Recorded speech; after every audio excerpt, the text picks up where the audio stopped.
আসসালামু আলাইকুম রহমতুল্লাহ। আলহামদুলিল্লাহ ওয়াসসালাতু ওয়াসসালামু আলা রাসূলিল্লাহ। সুপ্রিয় চ্যানেলের বন্ধুরা, আশা করি আল্লাহর অশেষ মেহেরবানিতে আপনারা সকলে ভালো আছেন। আলহামদুলিল্লাহ, আমিও ভালো আছি। প্রতিদিনের মতো আজকে একটা ভিডিও নিয়ে আসলাম আপনাদের সম্মুখে। খুব গুরুত্বপূর্ণ একটি ভিডিও।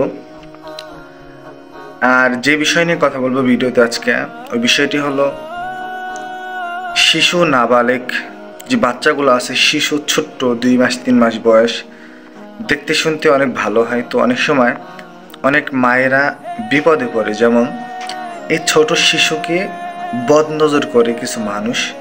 এই বদনজর থেকে, এবং কিছু মানুষ আছে যে একটা কথা আছে যে গ্রাম অঞ্চলে বলে যে কিছু দেখলে, মানে বাচ্চা কাচ্চা দেখলে সুন্দর দেখলে হুড়ায় বা কি সুন্দর এই সে বলে, হ্যাঁ, এতে করে বাচ্চার কিন্তু নজর লাগে বা খারাপ কোনো উদ্দেশ্য নিয়ে যদি কোনো ব্যক্তি যদি তাকে দেখে,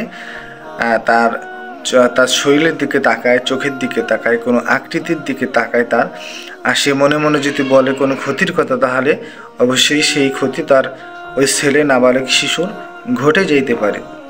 তো এই জন্য এই বিষয় নিয়ে কথা বলবো, আর এই বিষয়ের একটা তাবিজ তদবিরের আপনাদের হাতে কলমে লিখে দেখিয়ে দিব লাস্টে। ভিডিওটি শেষ পর্যন্ত দেখবেন ইনশাআল্লাহ।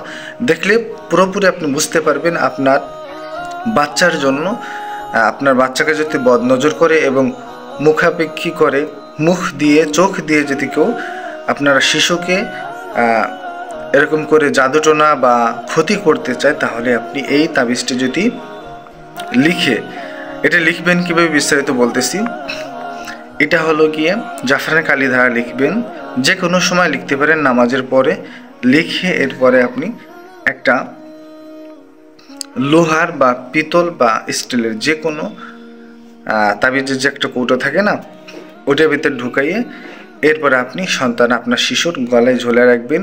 অতঃপর আপনার শিশুকে কোনো বদনজর, আবার কোনো ব্যক্তি চোখে যদি বাচ্চার কোনো গঠনের দিকে তাকায় বা কোনো ক্ষতি করতে চায়, তাহলে আল্লাহ তাআলা ওই তাবিজুর রসিলায় আল্লাহ তাআলা কখনোই তার ক্ষতি হতে দিবেন না।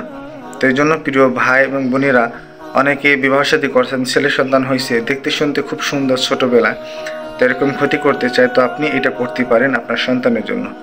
অবশ্যই ভালো হবে।